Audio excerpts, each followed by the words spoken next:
Hello, I want to make a video about Neanderthals.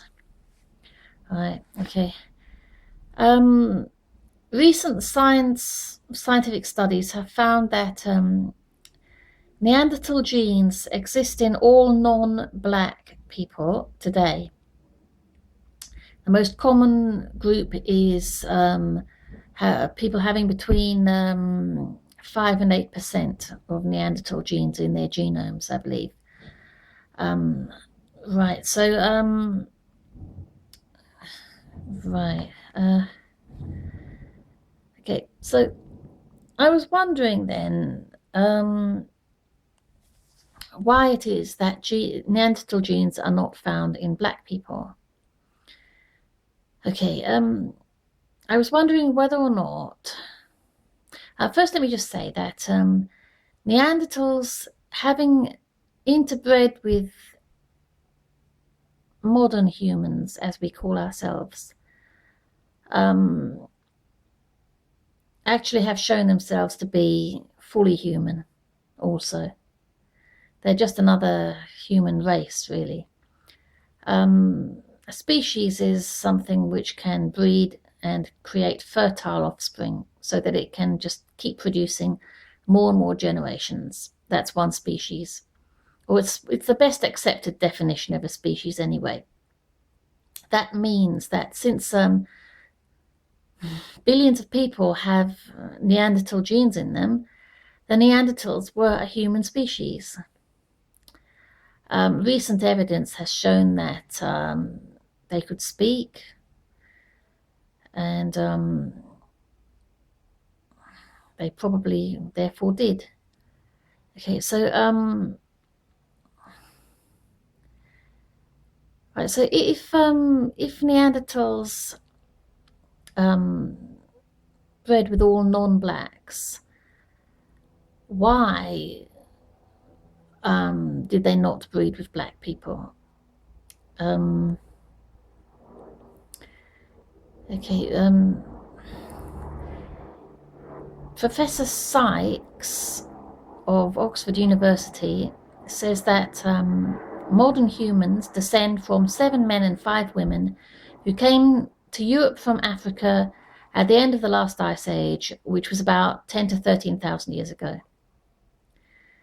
Now, if we have Neanderthal genes in us, we either have to have gotten them from European Neanderthals or from North African Neanderthals. Now, when Neanderthals died out is a matter of debate. People place it from between 10,000 to 30,000 years ago. If it were 10,000 years ago that they died out, then we could have gotten Neanderthal genes from European Neanderthals when we came into Africa.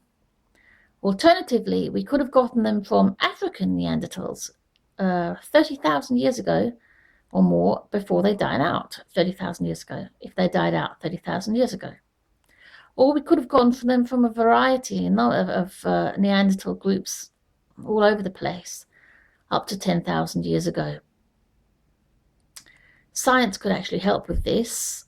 Forensic genetics can determine the movements of populations over thousands of years using genetics. And it can also determine the ages of genes.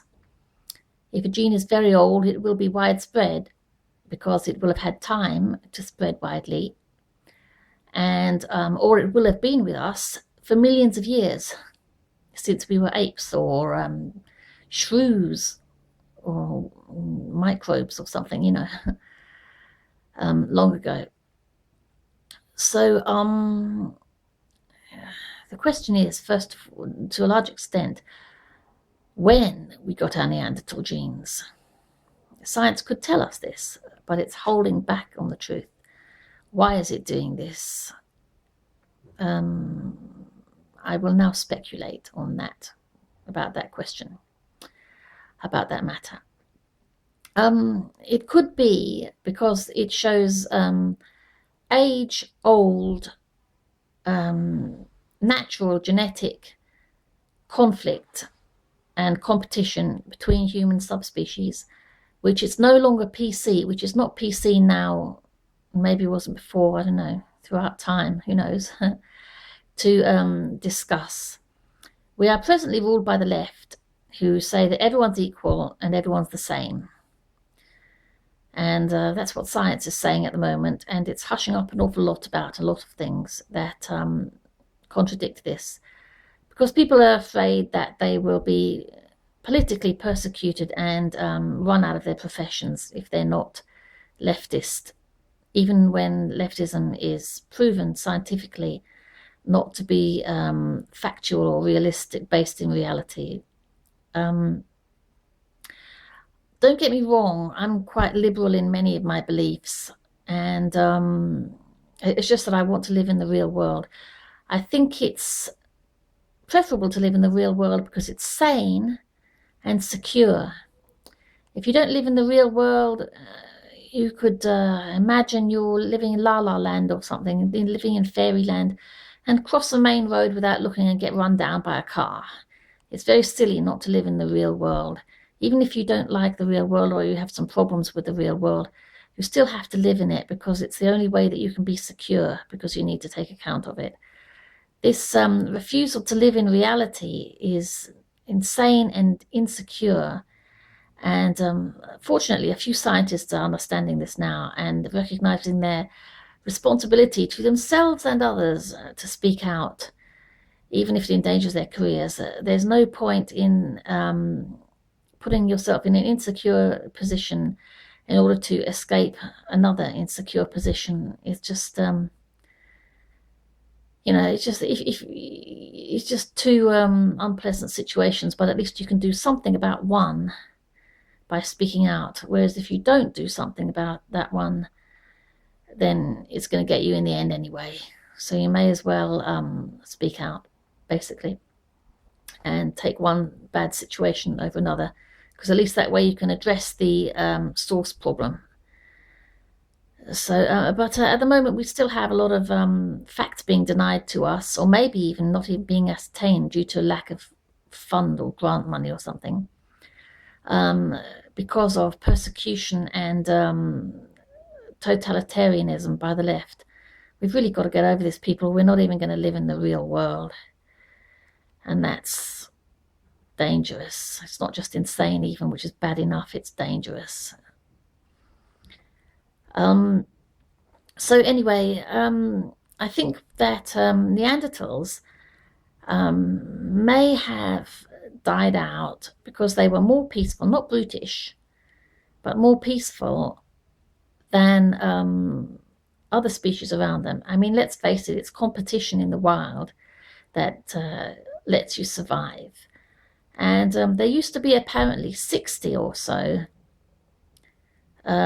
scientists now think, different ape people species. And we're now down to just a handful of them, blacks, yellows, and whites. And the last ones that went before us were the Neanderthals. So competition, I think, drove them, destroyed them probably. It destroys most things, not diseases or anything else, just competition.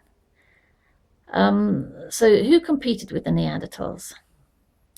Well, if we did indeed come into Europe at the end of the last ice age, and we were black, as scientists say at that time, then we either were black and mixed with northern European Neanderthals very recently, only 10 to 13,000 years ago, or we had Neanderthal genes from North African Neanderthals and carried them with us. Now, I think that Neanderthals may have been very peaceful, and anyone who mixed with them genetically, or who was mixed with them genetically, was also more peaceful, and that black people, who are known now to be very violent, competed with them in terms of violence and killed off the purebred Neanderthals, the Neanderthal subspecies of human, or species of human, or whatever.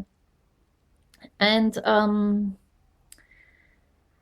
in order to try to find security from blacks, those with Neanderthal genes fled. Those fleeing into black territory further south into Africa were killed off.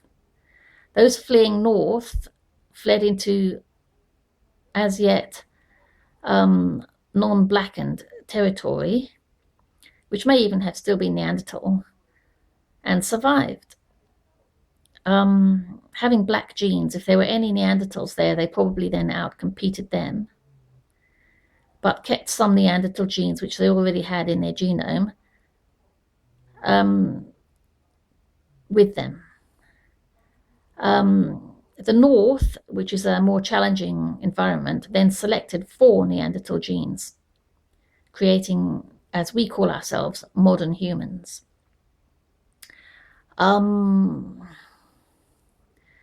Humans which are less violent than black people.